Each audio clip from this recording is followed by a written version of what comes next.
There's something that keeps them from getting there. So we're really pleased with this afternoon's turnout. We're going to begin the program.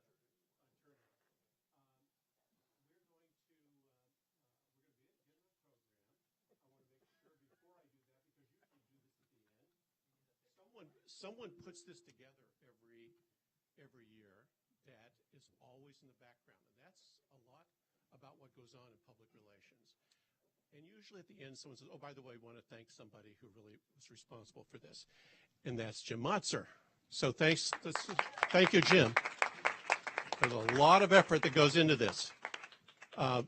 We are showing, we're streaming this on Facebook Live. So we want to get right to the program because we have a lot of questions that we want to ask, and we really want this to be all about the questions you want to ask. I also want to quickly mention my co-chair for the Planck Center Milestones for Mentoring, and that's Bill Heyman. Say hello, Bill. And Carla Gower, who is our executive director of the Planck Center, is also there. Wave, Carla. And welcome. Hello, Julia Hood, who is another board member, has just arrived as well. Thank you. It's really exciting for me to turn the program over to the president of the DePaul PRSSA chapter, somebody who's been doing this almost now for 2 years. And this is a group that has more fun on Monday evenings than should be legal on a college campus. And it's all because of Andrew Willett. My name is Andrew. I'm DePaul PRSSA chapter president, and I'm honored to introduce tonight's fabulous honorees of the Planck Center's Milestones and Mentoring Awards. Bob Fieldman is this year's Legacy honoree. Bob is the co-founder and partner of Pulse Point Group, a management and digital consulting firm providing insight, strategy development, and strategic execution for communications and marketing management challenges. With a specialty focus on social and digital engagement, Bob has advised such clients like Bristol Myers Squibb, CVS Health, Disney, Hilton Worldwide, Johnson & Johnson, Kaiser Permanente, Novartis, Toyota, Visa, and Wells Fargo. Previously, Bob was with DreamWorks Animation as the company's first head of corporate communications and corporate marketing.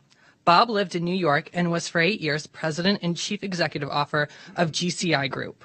Before GCI, he held senior positions with Ketchum and Burson Marsteller. Bob authors monthly columns in PR Week's magazine focused on management of the corporate communications function. He also teaches a graduate-level course in corporate relations at USC. Bob serves on the board of trustees with the Page Society, the chair of the 2018 Page Annual Conference, and leads the association's initiative of online learning. He contributes time to several important organizations. The USC Shoah Foundation, an organization dedicated to making audiovisual interviews with Holocaust survivors and other genocides a compelling voice for education and action, and the Global Health Corps and Seeds of Peace. Bob Jimenez is this year's corporate honoree. Bob is the Senior Vice President of Corporate Affairs at Cox Enterprises. He is responsible for leading internal and external communications, digital communications, public affairs, issues management, and crisis preparedness. Prior to joining Cox in 2003, he was director of the Global Communications Practice and Internal Marketing at AFC Enterprises. In 1999, Bob joined Walt Disney World Resorts as manager of public affairs, serving as an official spokesperson for the resort. In 1997, Bob launched Jimenez Pinos International, a multicultural marketing communications consultancy specializing in Hispanic market entry strategies. Bob is the chair of the Latin American Association. He also serves as a board member for the Metro Atlanta Chamber of Commerce, the Alliance Leader, and Mount Parents Christian School, and is a member of the Page Society as well. Bob earned his MBA from Rollins College and his bachelor's in business administration from Southern Adventist University, where he was recognized as Alumnus of the Year in 2015. He's been recognized with the Individual Achievement Award by La Administrada and in 2017 with the Leadership Excellence Award at the National Diversity Council of Georgia Leadership Conference. Bob is an Atlanta Catalyst Award winner and past co-chair of the Diversity Committee for PRSSA Georgia. Hispanic Business Magazine named Bob one of the 100 most influential Hispanics in America in 2007. Dale Bornstein is this year's agency honoree. Dale joined Booth as CEO in October of 2013. Under her leadership, the agency has nearly doubled in size and has been awarded every industry accolade, including Overall Agency of the Year and Best Place to Work twice. Dale led the firm's drive towards integration and expansion by deepening and building new capacities and recruiting best-in-class talent, resulting in the agency's most successful period of client acquisition and revenue growth to date. Prior to joining Booth, Dale was senior partner, director of global practices, and a member of the 9-person worldwide executive team of Ketchum, where she worked for more than 25 years. At Ketchum, she was responsible for the evolution and growth of the agency's 5 global practices.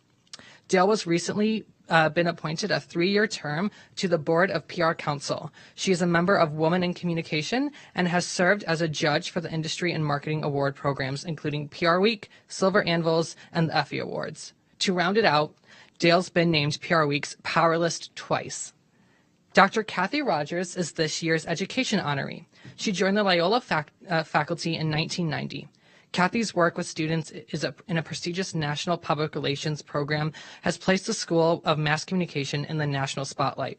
Of Loyola's 13 years in the Bateman Case Study Competition, sponsored by PRSSA, Rogers students have earned national recognition every year. 4 of those years, her team have placed first in the competition. You actually beat my team 2 years ago.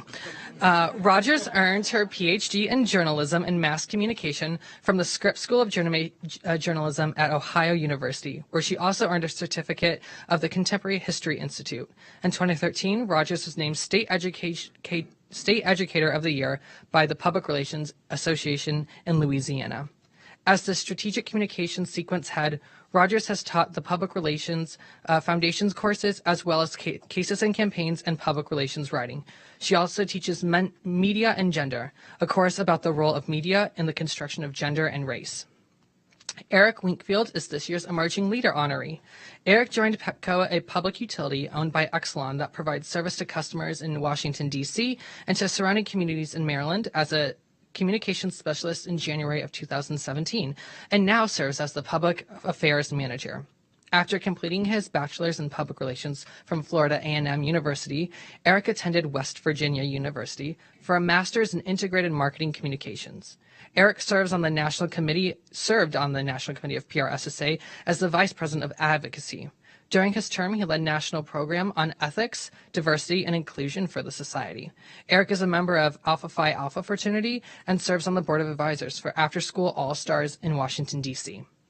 Eric is passionate about advocating and helping others grow to become their best and their authentic selves. His career goal is to be a senior communications executive for a Fortune 500 company or government agency. However, his life goal is to pour into others the positive influence and guidance that has helped shape him. Greg Sherrill is this year's executive honoree. Greg was CEO of Tenneco. He announced his retirement in early 2018, yet continues to serve as chairman of the board in a non-executive capacity. Upon retirement, Sherrill caps more than 40 years of a career in the automotive industry. Under his leadership as CEO, Tenneco established a strong record of revenue growth, high earnings, and margin expansions. Greg aligned with the company around a vision and a strategic direction. Prior to joining in 2007, he was with Johnson Controls, where he served as president of the Power Solutions Group, the company's global automotive battery business. Greg began his 40-year career in the automotive industry with Ford Motor Company, where he served at a broad range of engineering and manufacturing positions over 22 years. He holds a BS in mechanical engineering from Texas A&M University and an MBA from Indiana University's Kelley School of Business.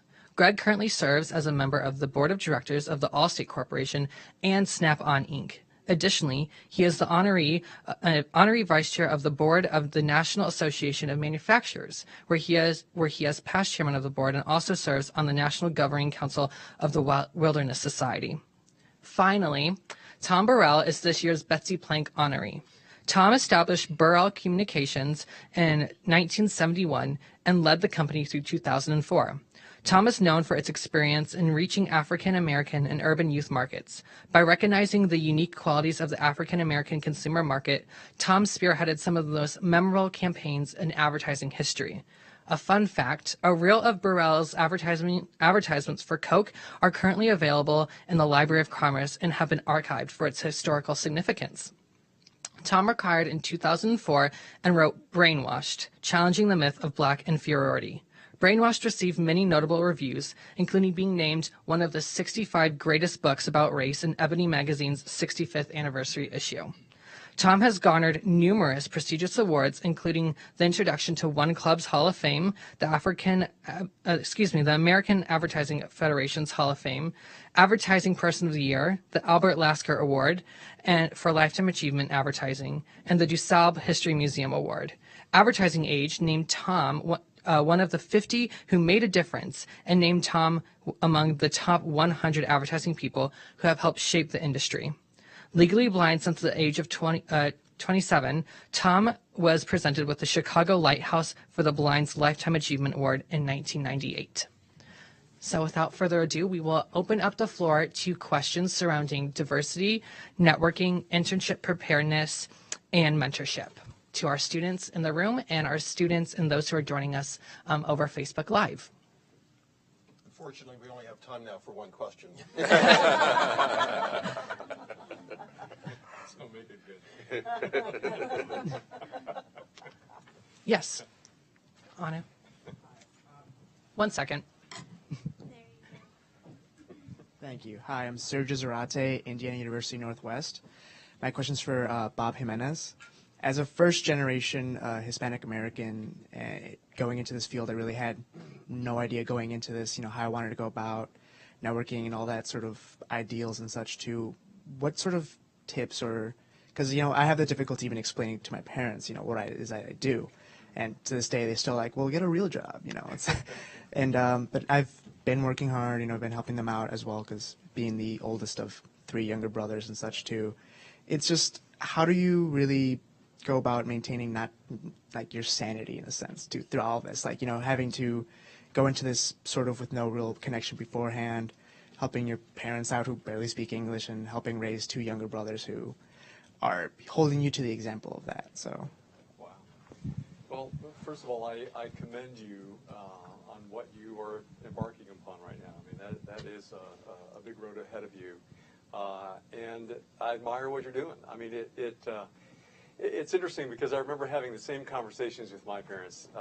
They never really understood what it was that I did.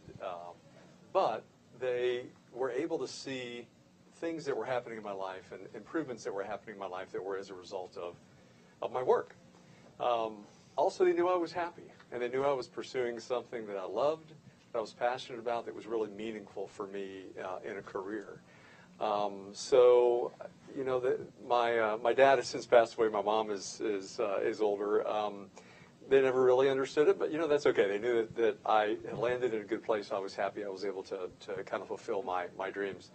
On the networking piece, I would encourage you to cast as wide a net as possible and interact with and reach out to as many people. Be really intentional about it.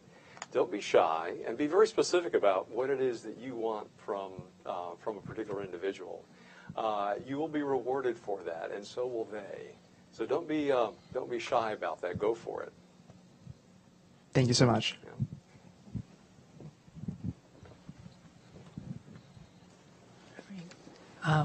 We'll take the next question now. Yeah, Lenny. Thanks. Hi, I'm Lenny Chaconis, Indiana University, Purdue University, Indianapolis, mouthful. But our question on behalf of many students here is, in regards to networking, do you more or less find that hiring comes from a previous relationship that you've had with a student or someone who's coming in on an entry-level position, as opposed to making, a cold call or sending an email without having any connection to the company or organization that you are pursuing? This is for anybody. Well, I'll jump in. Okay. Okay. All right. Great question. And so what I would tell you is that I think it is great to always try to find a 6 degree of separation, because here's the dirty little secret. It is who you know as much as what you know. And I think when you can make that connection, obviously your resume, your email sort of rises to the top. That's not to say that if you find the right place who share your values, right, hopefully they share the interest in also responding to you without any prior connection. But if you can sort of think about it, and I will tell you this, when you do think about it, you will absolutely find ways to get to the place you want to get. You'll find people who know people. So keep asking, and as Bob said, you know, a wide, wide net, and don't be bashful. Ask for help. I think a lot of people want to help young people get started in the business, and it's really gratifying when you can help launch them. So ask for help. Don't be bashful. Thank you. If I could jump in right My there. email, I was going to give out my email. Thank you. You're welcome. Feel free. I'll say definitely. If you're going to give out her email, definitely get it. Yeah, thank you. Okay. My point of view with that, in response to your question is just this right here. You have to put yourself out there. As a student, an undergrad, people are not expecting you to know exactly what it is you want to do. Now, if you do know what you want to do, amazing, great. Make sure you share that and share that information with those that you're networking and talking to. But one thing that I do encourage those who I mentee and those who I talk to and speak to is that cast a wide net and just try things. Go out for the internship that you don't think you're going to like at first. Go out for talk to those individuals who work in careers you don't find as interesting, but just get a perspective and understand what they're doing and seeing is that something you can give a try at least once. And then from there, because you never know through those conversations where you may land. And also, like to Dale's point, you never know who those individuals may know. If you're like kind of talking about the things you're interested in doing, the things you want to experience, things you want to try, they may be able to, they may be connected to somebody who they be connected to you, and you'll be able to make that connection from there. Thank you so much. I would, just picking up on one thing there too, because I think it's so important. And I've been asked, I talk to students quite often, and they ask me questions about, you know, so if I aspire to be an executive in a company or other, how did you do it? Well, blind luck was my number one response to that. But as I look back over my career, because I did not have a plan, it was the people I knew from a network that helped, and the fact that the more you can, every one of you knows a person or more, hopefully, that you can pick up the phone and call and you can get help from. You also know the people that I'm not so sure, right? Now, the more you can put on this side of the scale than the other side of the scale, the better off you are. And to pick up on what Eric said, too, about take that internship, take a chance on something you're not sure, because the more you can make yourself unique, right, also helps you to stand out from a career point of view, recognized, if you will, right? And I did a few things that I didn't know at the time were making me unique, so I didn't have a plan, like I said. One of which I was told it was destroying my career, and it was probably the single best move I ever made. Back in the days when you just kind of went up functionally in one organization, and I jumped out of it. But it is so important, you know, to cast that wide network, that, as Eric said, and learn. You're out to learn as much as to give, and as I said, build those relationships where it may never amount to more than you need help someday, and you want to pick up the phone and call somebody, and you know who that is, right? Thank It can you be so so much. important. And I'll point out that I have a lot of students who ask about networking. If you, yes, cast your net wide, but if you identify 3 to 5 or maybe even more practitioners that you really wish you knew and you wish they were in your network, my experience and my students' experience is that they're willing to do informational interviews.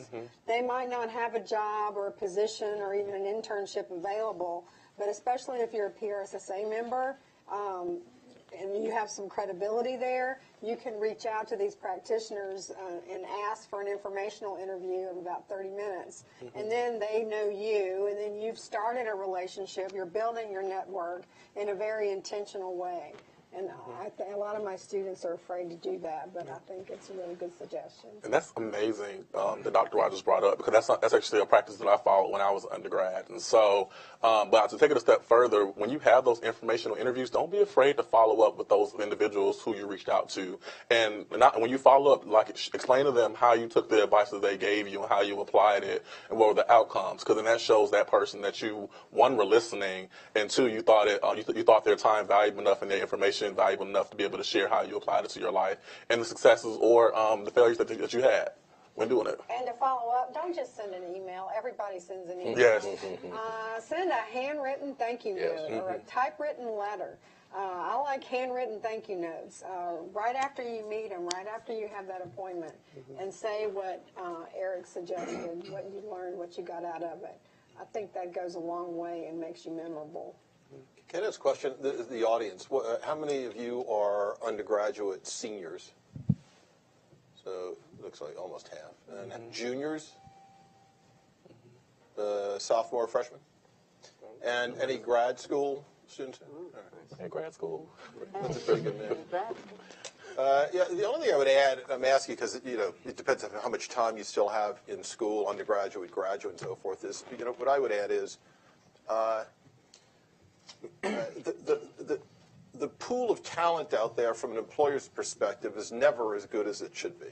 So we're always looking for really good people, and really good people are really hard to find.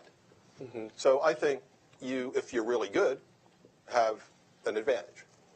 I think also that, this generation, or maybe for the last, say, I don't know, maybe 7 or 8 years, have a unique capability and skill set that most employers really need and don't have to the extent that they want. I think it's the first time maybe, ever that's the case, where there's really, you guys understand kind of the digital landscape much better than, any or most mid-senior level managers. Now, they understand the business a hell of a lot better, but you actually bring something to the party. So what that means is you need to kind of double down on understanding the business.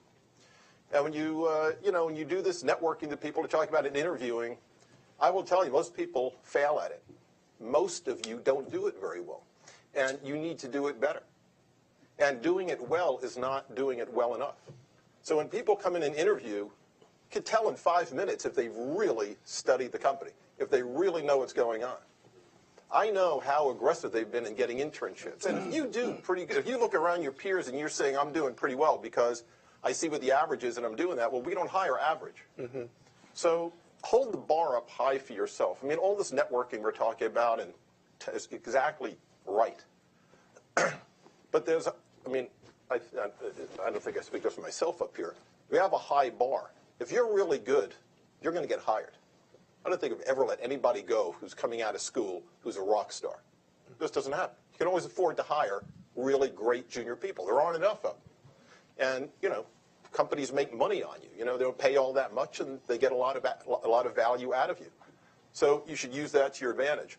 But you've kind of got to demonstrate when you come in and you take advantage of that opportunity to meet that you know the company inside out, you've done your research, you know how to engage in a conversation, and all that kind of stuff. And if you're really that good and you kind of hold that high bar for yourself, trust me, you'll do really, really well.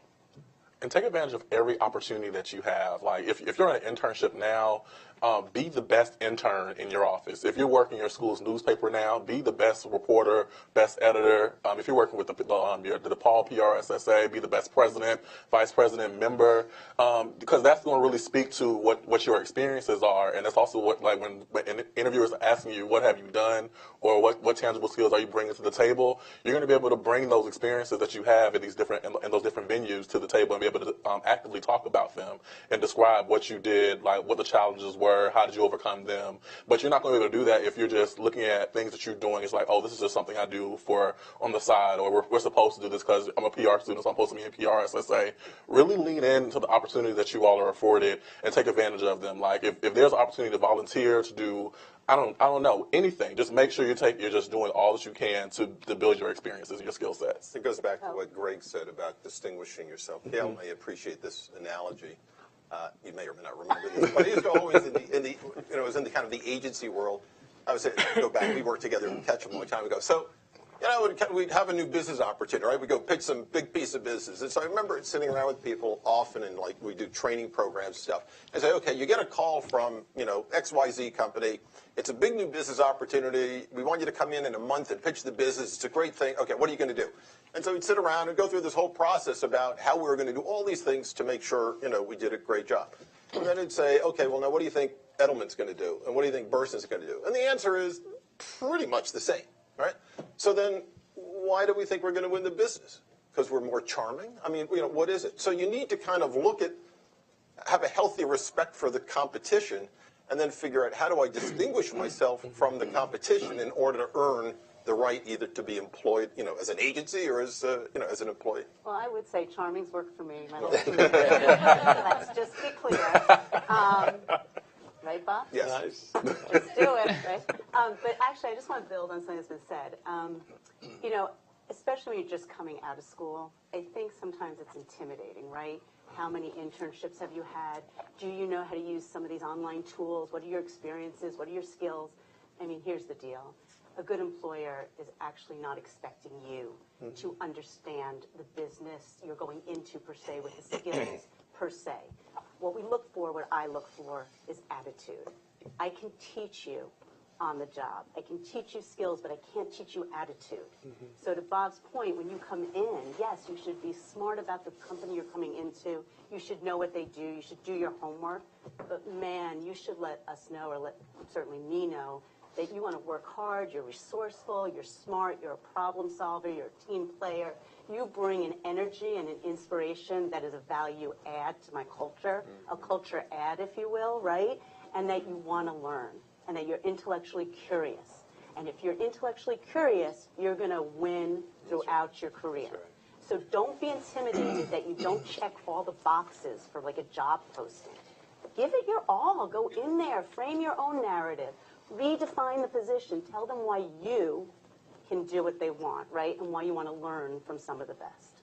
Something worth looking into as well, in addition to what the business is about, right? That you're interested in. Really dive into the values of the organization. Absolutely. Because one of the things I find is what will get folks in trouble all the time, and this is even senior people. It's not so much what they do. There's a lot of people who can do the task, do the skill, and have the expertise, but how they do it, right?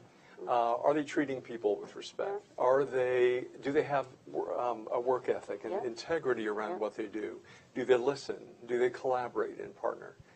100% with you. You can teach certain skills. You can teach certain things. It's hard to teach that type of thing. So when I look at interns, I always look, is there going to be a values alignment?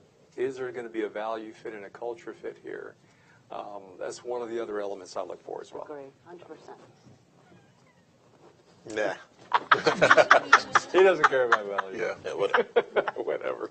Remember, David Meister. Yes. That was a question. Hi, my name is Shantiera Anderson. I am a senior at the University of Illinois at Urbana-Champaign. And the question that I have for you all is, what difference, if any, do you all believe a graduate school education makes when first entering the field? Well, I teach a graduate level class. I'm happy to start that at USC because people ask this a lot. Because it costs a lot of money to get a graduate degree. It's a lot of time, and people always wonder, is it worth it? And the short answer is yes, it's worth it if you make it worth it. So here's the deal. My experience, these guys can tell you what they think. My experience is, at least if you stay within the communications industry, and this may be changing, by the way, over the next 5-10 years, because to get good marketing jobs, you often needed, MBA was point of entry. Now the comms and marketing is often overlapping and so forth. The advanced degree may become a prerequisite. But my experience has been, at least to date, that the paper, the degree itself is not that big a deal to employers. That's the bad news. The good news is, I think those 2 years or whatever it is of school where you learn a lot, you do internships, you do these other things, ought to make you a substantially more compelling candidate than somebody coming out of an undergraduate program. So to that extent, it ought to be worth it, and you ought to get paid more money. And some employers do and some employers don't. but I think it's completely worth it because you learn a lot more, you get a lot more experience, and you ought to be able to kind of apply that. And that ought to be the value, as opposed to the diploma, which the employer probably doesn't, give that much attention to. That's a good question, and I get asked that a lot, and so I'm always asking it of professionals. And usually the question is, should I go to graduate school first or work first?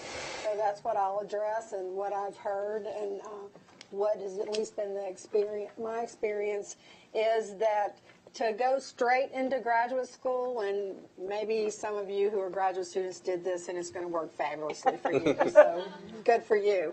But to go straight into graduate school without some kind of life experience, life work experience, you're just going to have a piece of paper, and you're going to be competing against people who have more experience. And I've heard employers say, if I have a candidate with no experience or just an internship and a graduate degree, and somebody with an undergraduate degree with 3 to 5 years experience, that they're going to hire the person with more experience.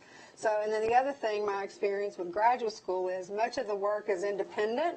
Yes, you're in classes, but you're assigned independent research projects, and if you have some life experience, some work experience, then you're going to go into those research projects much more knowledgeable and be able to focus more on what you know you want to do and avoid the things you don't want to do. So that's my 2 cents. I would kind of support what Dr. Rogers just said. I may have a little bit of bias because I got my graduate degree 15 years into my career, okay?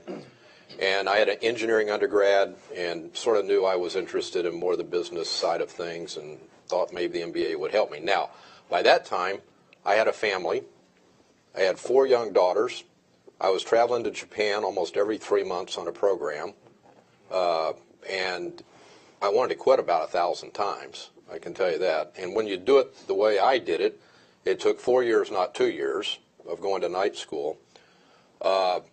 And for me, it became almost a personal thing that I was determined that this was something I wanted for my own benefit, even internally, and I was willing to sacrifice to get it, whether or not it ever advanced my career, which is hard to predict, very hard to predict. Certainly think it did, and it is kind of what you make of it in the end.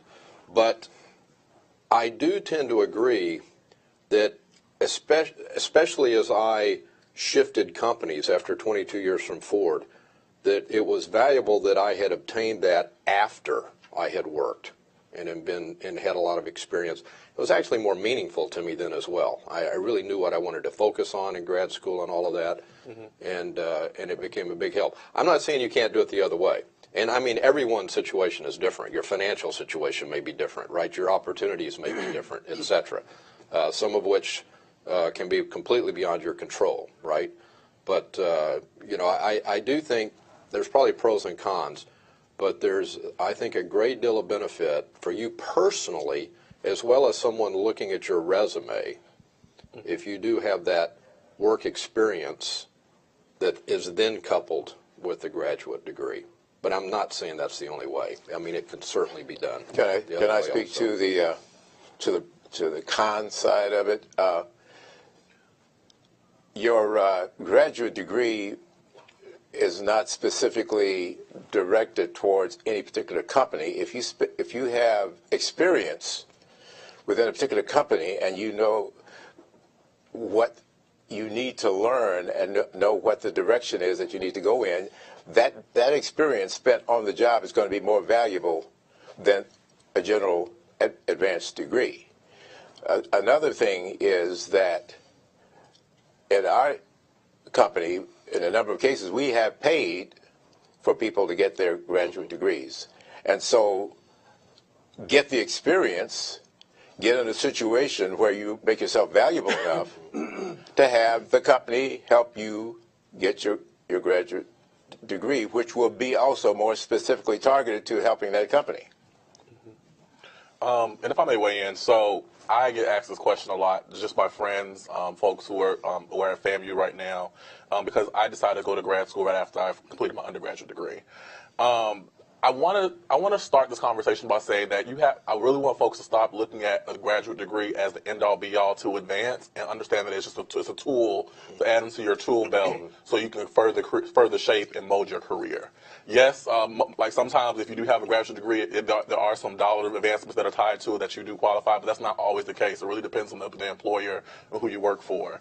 But the way I looked at my graduate education was how was going to help me advance and help me get the role that I wanted when I was applying for a full-time role. And I do agree with what some of the panelists said. It really depends on the amount of experiences you're walking into your graduate program with. And so when I decided to go to grad school, I knew that I had spent some time working at Edelman as an intern.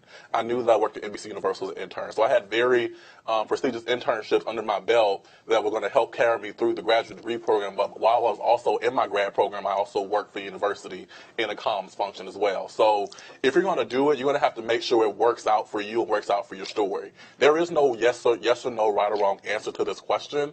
It just all depends upon the different factors of your own personal life. One thing that I did to help me make my decision is I did those informational interviews. So the advice we're giving you up here is probably the advice we've done and taken ourselves. And I had folks who were pro-grad school right after undergrad and saying, no, don't go to grad school, go get your experiences as well. But what it all boiled down to it was me looking at my career, looking at what I wanted to go, and looking how I was going to be able to navigate that conversation once I got the degree afterwards, what I was going to do. It worked out for me because I was able to land a really good job after I graduated from grad school. But again, I had to be very thoughtful on the degree that I was pursuing, as well as understanding how that degree was going to help me in the long term of my career. We're actually talking about public relations, right? So part of talking about public relations is talking about creativity. And I know advertising is not public relations exactly, but the whole idea is that when it comes down to ideas, I don't care whether you have 2 degrees, 3 degrees, in some cases, no degrees, in terms of moving ahead within a company that's focused on ideas, ingenuity, initiative, and so forth. And going back to one of the earlier questions, how you get ahead is based largely, I mean, even, of course, my situation is a little bit different because I'm older and I'm African American, and at that time there were no such things as connections and relationships. So you just had to be totally creative. And I can tell you stories about the examples of creativity in order to get in.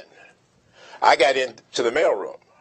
And that was a major executive decision that was made at the top level of the company to get me into the mailroom. And then once I got into the mailroom, the first thing I did was act like I didn't belong there. And everything that I did made them beg the question, what is this guy walking around looking all executive and stuff? What is he doing pushing his wagon around and changing the... I had a friend, a story that just I was recently reminded of. There was a guy who came into a reception area cold, asked the reception, asked to speak to the general manager of the company. And the general manager came out and he said, I want to see your books. He said, what? I said, I want to see your books. He says, who are you? What? He says, my name is Arthur, and I want to see your books. So what are you talking about? Who do you represent? I don't represent anybody. I'm looking for a job. And I just want to make sure that by looking at your books, I want to see that you're the kind of company that I would want to work for. This guy got a job. Another case in point, train schedules. This one person who wanted to get a job in a company, he studied the train schedule of the guy that he would come to work for. And he wound up sitting with him on the train going out to some suburban place. I mean, he just bought a ticket and wound up engaging this guy in a conversation. He was captive, a captive audience. He got the job. So, and that's the way you can get jobs, and that's the way that you can keep jobs, and that's the way you can grow on jobs, by being creative and being inventive. So you guys are in the business of public relations. I mean, so use some of those tricks that you're learning to apply to clients, apply to your work situation. Definitely some excellent advice. With such great advice, I just want to plug the hashtag Plank Mentor. If you are hearing something that you like, feel free to live tweet that, and we will give you some love and attention on Twitter with the hashtag Plank Mentor. I want to switch gears to something that was a very prevalent conversation a couple weeks ago when I was in Austin, Texas with some peers of mine, and it's the topic of diversity inclusion. So I want to ask the panel, the PR industry has come a really long way, but we still have some work to be done. What do you think the industry needs to do as next steps to continue to commit to diversity inclusion in public relations? I think that one of the problems with minorities moving up through the marketing communications arena is that there has not yet been a compelling reason for management to take real critical action in this area. And that is part of the problem that drives more supply than demand in so many instances. So we have to figure out a way. You got to give management a reason to want to really follow through on this. It's interesting in the marketing communications sector that the area that is most able to be persuasive, because that's the business that we're in, are not able to persuade whatever forces that need to be persuaded to move minorities up and through the ranks to the point of leadership positions. And that leaves this industry behind every other industry. If you look at the corporate sector, the religious sector, the government sector, even the tech sector right now. And I ask you to name African American or Hispanic CEOs, particularly African American CEOs of major advertising agency of public relations. You come up with zero.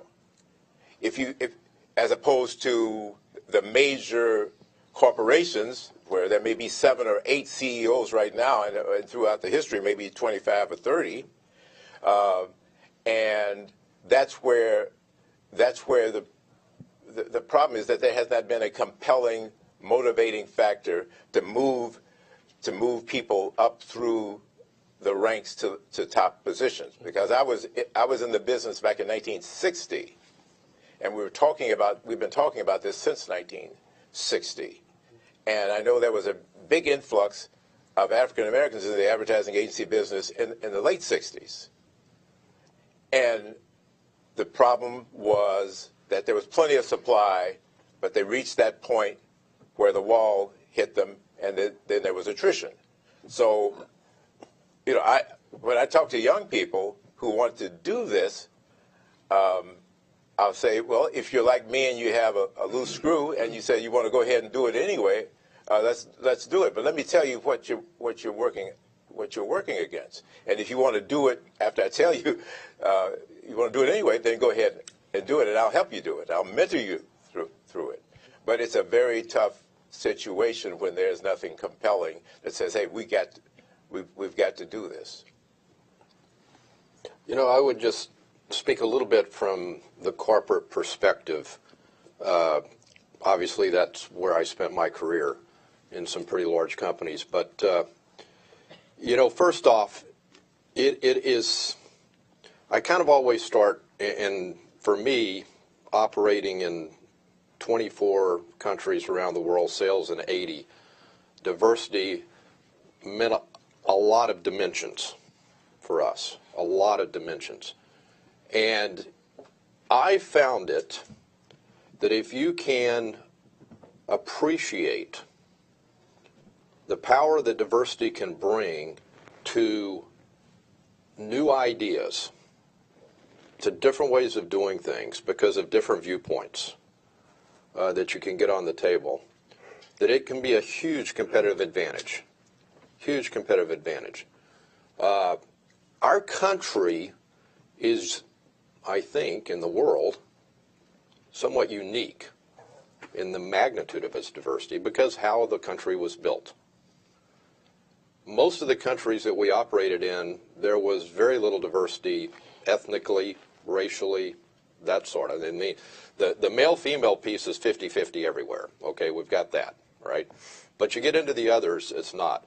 And I always found, whether we were operating in China or Europe or South America or India or Southeast Asia, that an appreciation for diversity could give you a competitive advantage vis-a-vis your competitors who came from countries that didn't even have this ability because they didn't have the diversity to begin with without going outside their own countries, and they weren't used to it. And it is something, in my view, that you have to really focus and work on. I mean, to a certain extent, I think it's human nature that we all are most likely to spend time with people that are most like us, right? Mm-hmm. So you have to push yourself to spend time with people that are least like you or less like you, right? It does require a focus, and it requires a leadership focus. There's no question about that in my mind. Mm-hmm. And you will not get it perfect. It's one of those journeys that we have to keep pushing on. But after 40 years in the business I was in, and I could cite you example after example where I could see mistakes made for lack of an understanding of certain markets that diversity could have helped you understand, and where, because you might have appreciated diversity more than your competition, it in fact did give you a competitive advantage. And all that's on the top of, it's just flat the right thing to focus on, right, too. Period. End of story. Whether it ever does anything for your business or not, it is. But it does take focus. It does not come naturally. My experience. You actually need to work on it. And I don't care where you start your walk of life in. We're all unique, right? It takes focus on your part, focus on my part, focus and effort. And that's just, they don't teach that anywhere that I'm aware of. But it's kind of something you kind of learn as you go and either appreciate and can turn it into something very powerful on just the values level as well as the business level, in my view. I couldn't agree more, Greg. I mean, you know, from an agency perspective, you know, if our currency is creativity and innovation and ideas, and that is driven by diversity of thought and perspective and background and gender and everything else. And there is compelling data everywhere that shows that when you do or try to get it better or right, and I think it is a long journey and it takes great focus, but everything from financial performance to just more inspired work and more inspired, you know, workplace fulfillment comes from diversity. But I think the challenge is the inclusivity, right? And that's where I think we have so much work to educate each other about what an inclusive workplace feels like and looks like, and how, when you have great talent that wants to work there and is diverse, how do you retain, grow, develop, and help each other, right? Learn about how to foster that kind of workplace. And, you know, that takes training. I think it takes training. It also takes bravery. I mean, there are lots of conversations right now going on in our agency that are awkward, that are hard, that require you to sort of, you know, confront folks and call them out when unconscious bias takes over, right? And you know, need to be woken up about things. You know, I mean, we all saw the Megyn Kelly incident, right? That's like just, you know, our workplaces can become microcosms of that, right? Mm-hmm. So it takes a lot of collaboration, and it's hard work, and I think it needs both, you know, C-suite commitment as much as it takes sort of organic, authentic leadership at every level in an organization, and a lot of good, you know, role modelship. Mm-hmm. So it's not an easy journey. I don't think, certainly from an agency perspective, we are anywhere near where we should be, but I think there are a lot of people focused on it and, you know, want to get there. And we should set benchmarks, and we should be accountable, and we should all work to get there. And Dale, I think that both you and Tom said some things that were, and you definitely for sure, Greg, said a few things that really resonated as I was thinking about my response to this question. And for sure that the industry is doing really well at figuring out how do we get diverse folks at the table. There's always more we can be doing. There's always more programs. There's always more initiatives, more things, more actions that we can do to make sure we're bringing folks at the table. But the conversation we need to have is to your point, how do we keep them at the table? How do we foster that diverse talent? Like, I work with a dynamic group of diverse professionals in Washington, D.C. who are either at an agency, who are in the corporation or the nonprofit or the government space. And the common theme from each industry and those folks who work in those industries is, we're diverse candidates at the table. We don't feel included into the corporate body, into our organization's culture. We bring these great ideas, or we bring these different ways of looking at issues or projects that we're working on, but are issues or are these ideas being heard, like actually heard? And there's also a piece in there on the inclusion part is we have to be able to understand the translation between cultures, because that can also be lost when folks are communicating and expressing their ideas and expressing those new thoughts to the table. Are the folks who upper management, are the folks who are their managers actually listening to them and listening for the potential that those ideas bring? So those are the questions that I believe that as communicators, as both on the senior and junior side, we need to walk through these conversations, walk to our workplaces with that mindset, the mindset of inclusion. Am I doing my part and making sure that my colleague, my diverse colleague, whether it be diversity of skin color, maybe diversity of sexual orientation, whatever that is, do they feel included? Do they feel supported by me? Or what can I do to make sure they feel that way? And when we begin to develop a culture in our organizations that fosters that type of thinking, that type of activity, we then begin to move the needle that way. And then when it comes to how do we develop that talent, because let's be honest, some diverse candidates do not have experiences where they know how to act in certain businesses, certain places. So they need to learn those soft skills of the business, and those are the things that come through like development programs through our organizations, and not just the things that say, oh, we're going to do this to say that we did it. Let's do the things that should like actually invest and show the value and really grow and really develop this talent, because it's a talent that's there, but there's muscles that need to be defined and need to be strengthened so they can be where they need to be. Agree, and in the world we live in, which is so time-starved these days, I mean, how many of you have as much time that you want in a day, right?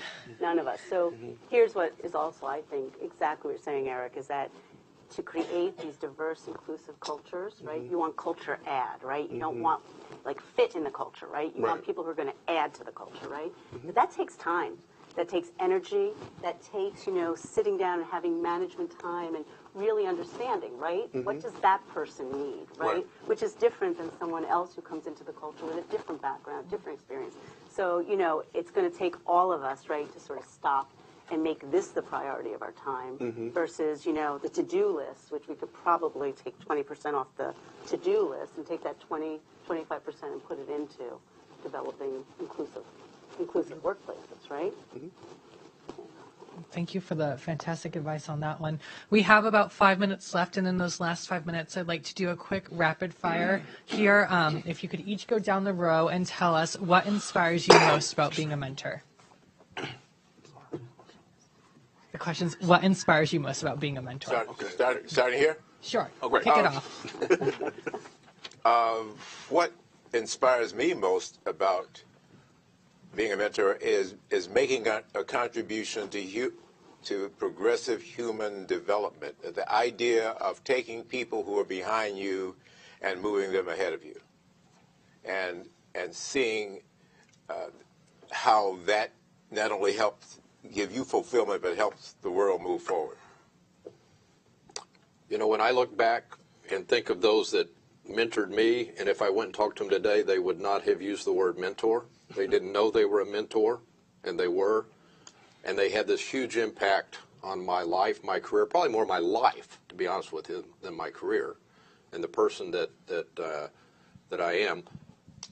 That, to me, is what's exciting. If you can do the same thing for a younger generation and sustainably sort of create that, education.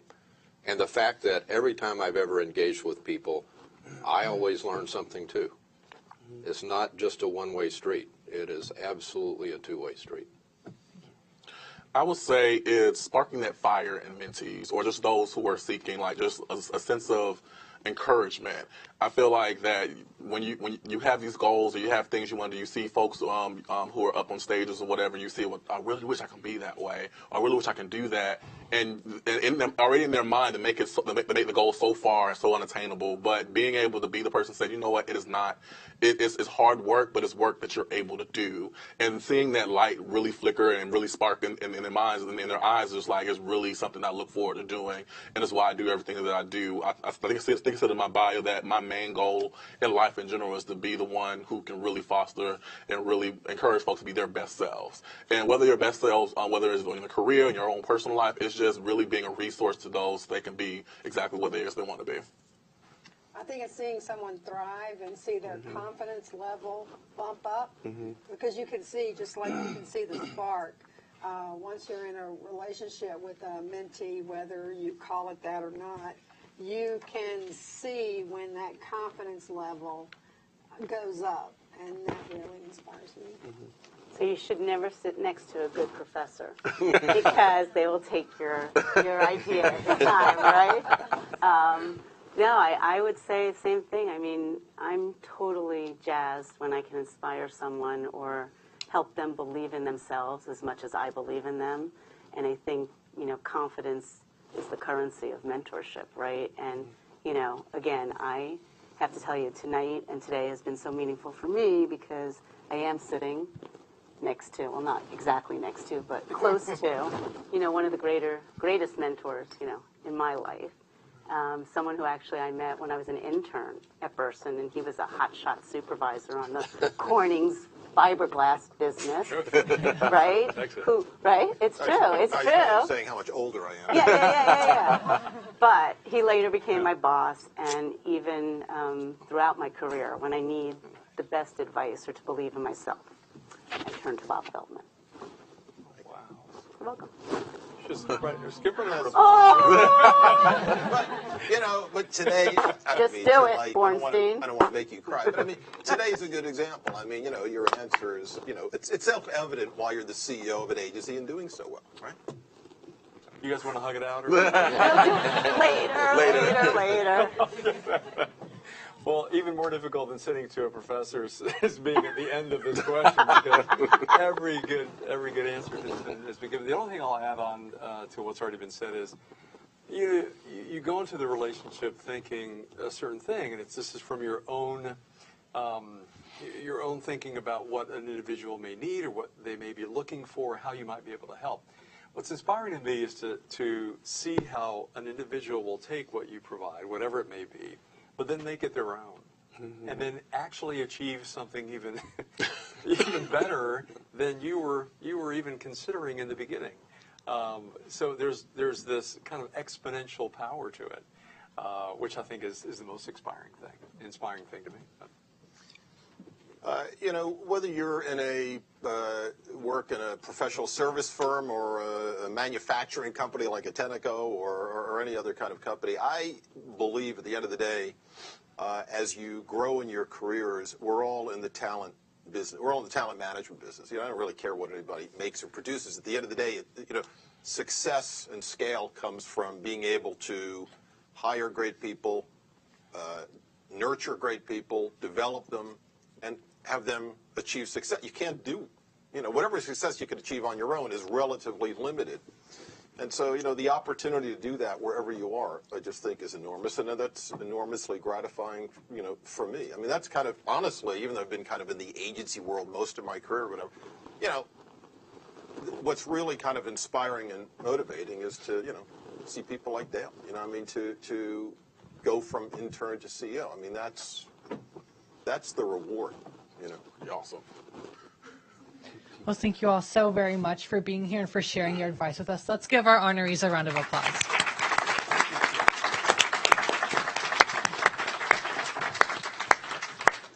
Thank you so much for joining us today, whether you're a student or a professional.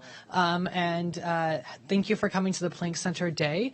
And we hope you enjoyed the day. And I'll just hand it back to Ron here to close it out. Thank you very much, Andrew, and thank you. Very special advice.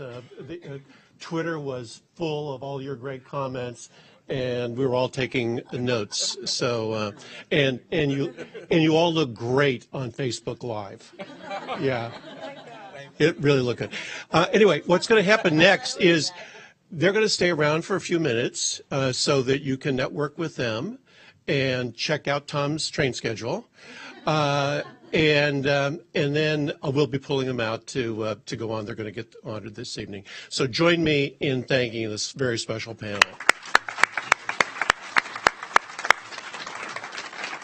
Class dismissed. Okay, you can come down here.